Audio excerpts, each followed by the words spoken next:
If Mikel Arteta could create his perfect midfielder, it would be Mikel Merino. Think about what Mikel Arteta wants from his team. It almost feels as if Merino was designed specifically. Here's a list of Mikel Merino's attributes: press resistant, aggressive, creative, combative, and dominant. And here's a list of everything that Mikel Arteta wants from a new midfielder: press resistant, aggressive, creative, combative, and dominant. It really is a match made in heaven. And anyone who is now contesting quite how dominant or combative Mikel Merino can be, listen to this. Merino won more aerial duels than any other midfielder in Europe's top 5 leagues last season. Merino won 168 aerial duels. He's incredibly dominant. And therefore, unsurprisingly, Arsenal have made Real Sociedad's main man their main target. Now, if you can't quite place Merino, you know the name, but you're struggling to think exactly who he is. There are a number of reasons why you will be aware of him. And one of the reasons is one of the most beautiful, poetic reasons that I will come on to in a minute. But others will remember Merino because he played for Newcastle. Rafael Benitez is Newcastle United. He's been a bit of a nomad.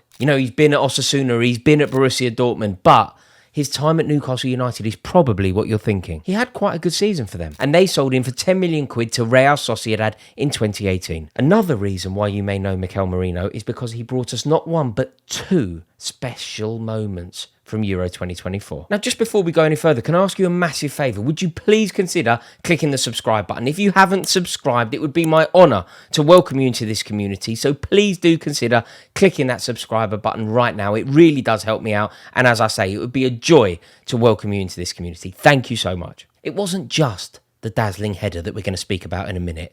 It was the celebration. Football is tribal, and I love it for being tribal. Football can be hateful, and again, I think there is a place for that in the game. But football can also be beautiful. It can also be symmetrical. It can also be loving. And this is a wonderful moment that just demonstrates the beauty and unity of football. I believe that Euro 2024 will actually go down in history as being a Merino moment. It was touching, it was joyful, it was poetic, as Mikel Merino scored in the same net that his father scored in 33 years earlier. I tweeted about it at the time. Have a look.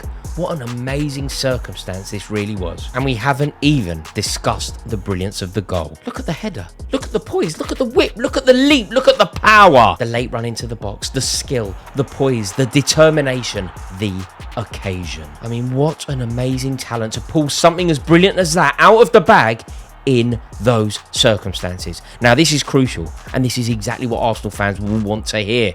In those circumstances, big moments, a big player not overawed by the occasion. Merino knocked Germany out in Germany, proving that he is a man for the biggest occasion. And that fact is part of the reason why he would be such an incredible signing for Arsenal Football Club. Now, if there is one flaw in the current Arsenal setup, if there is one flaw in Mikel Arteta, who has been virtually perfect for 2 consecutive seasons, it is the fact that there's not enough nous and know-how of what it takes to win when it really matters. Of course, there's a lot of trophies there, but some of those trophies were won elsewhere. Zinchenko, Gabriel Jesus, Jorginho, Kai Havertz, they've won a lot of silverware, but it wasn't won at Arsenal, and I do think that matters. This isn't me suggesting that Bukayo Saka isn't an elite level footballer. Of course he is. But you need that knowledge, you need that momentum, you need that stature. And Merino has got it. Bringing in a winner, a proven winner, is worth its weight in gold. And that is why Arsenal was so desperate for his signature. And the good news for Arsenal is Real Sociedad have proposed a new and improved deal available to Merino, and he hasn't yet accepted it. It really is looking good for Arsenal Football Club. And it's exactly what they need. When you speak to Arsenal fans about where they need to strengthen, where do they need more depth, where do they want to see signings arrive, the 2 positions that they focused on have been left back, because they've got reservations, generally speaking, about Zinchenko, and depth to the midfield. Jorginho, I think they like, but he's obviously getting on. Thomas Partey, I believe, is a sensational footballer. Perhaps I'm wrong on this, but I think that Thomas Partey, on form, on his day, when he's playing to the best of his ability, is comparable to anyone, with the exception of Rodri in the league in that position. But there are issues. And Thomas Partey ultimately doesn't play enough football for Arsenal, so they need to reinforce at fullback, they need to reinforce at central midfield. And Mikel Arteta and Edu are making huge strides in strengthening those vulnerable areas. They acted quickly and decisively to sort out the left-back issue. Bringing in Calafiori from Bologna for about 40 million quid was impressive He looked like an excellent player at the Euros. And it's a complete elevation. Timber was injured, that was unfortunate. Zinchenko hasn't quite worked out. Kiwior, I would argue at least, isn't good enough. And now, by bringing in Calafiori, they have the option, an opportunity to settle and grow as a back four unit. And then the midfield. Declan Rice is now, in my definition at least, a number 8. His best performances for Arsenal haven't been when he's been deployed as a 6 at the base of a midfield. He is now a box-to-box, swashbuckling midfielder. So he needs somebody who can play alongside him in midfield. And if Jorginho and Partey aren't the options anymore, they need to bring someone in. And Merino could be perfect. He was Sociedad's best player last season. Sociedad had an excellent year, and Merino has the skill set to play in any of those positions. He can be the anchor, he can play deep, or he can play as part of a double pivot. It's the gift that keeps giving for Mikel Arteta. A versatile midfield can create options for Mikel Arteta. You can even use the same personnel but switch up the system. It's a gift. And I think it's fair to say that Merino, Rice and Odegaard is comparable to the very best in the league. Like, Merino can step forward as an 8. He can lead the press. He can be on the front foot. He can be that aggressive, combative, on the front foot midfielder. And he will be able to do that and interchange with Odegaard and maybe even step right into the front 3 and make the front 3 a front 4 and really try and pin the opposition back in their own half when Mikel Arteta instructs that. Odegaard and Merino pushing forward together, backed up by Xhaka and Martinelli, or Xhaka and Trossard pushing from the wings with arguably the best pressing centre forward in world football in Gabriel Jesus. When Arsenal want to release that trigger and go as one, Merino will be as effective as anyone at making life so tricky and so difficult for the opposition. But equally, when Arsenal are on the back foot, maybe playing away from home in European competition, maybe playing away from home at the Etihad or Anfield, Merino is capable of defending resolutely, backing Declan Rice, maybe playing as a double pivot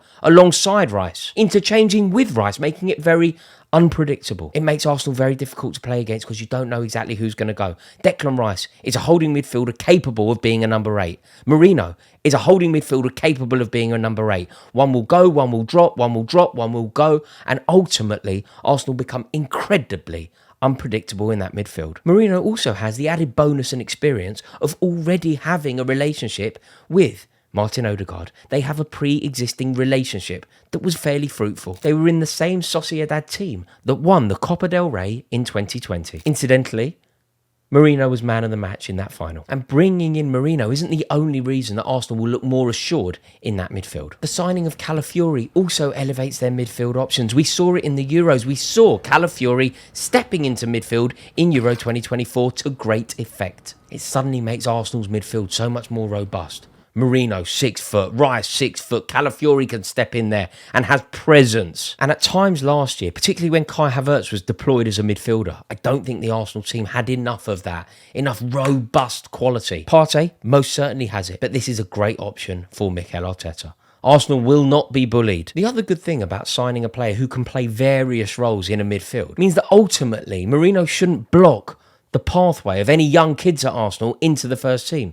It can be frustrating when you bring in a player of Merino's age for the youth, but because he isn't taking one solid place in that midfield, it shouldn't have a detrimental impact to the pathway of players such as Miles Lewis-Skelly, for example. And the fact that he's only 30 million quid with that experience, it's actually a bargain for Arsenal. But Merino is a shrewd bit of business that elevates Arsenal's options both domestically and on the European stage. Mikel Arteta has spoken about Arsenal's challenge next season, and he has conceded that Arsenal can't be good, they need to be great. We heard Martin Odegaard speak. Odegaard said that last season was great, they broke loads of records, but next season it's about silverware. Last season they broke records and made history. Next season it's about silverware. And in signing Calafiori and Merino, it should elevate Mikel Arteta's options down that left-hand side. That left-hand channel wasn't as effective as the other side. Bukayo Saka's wing, Ben White's wing, was so much more profitable for Arsenal next season. If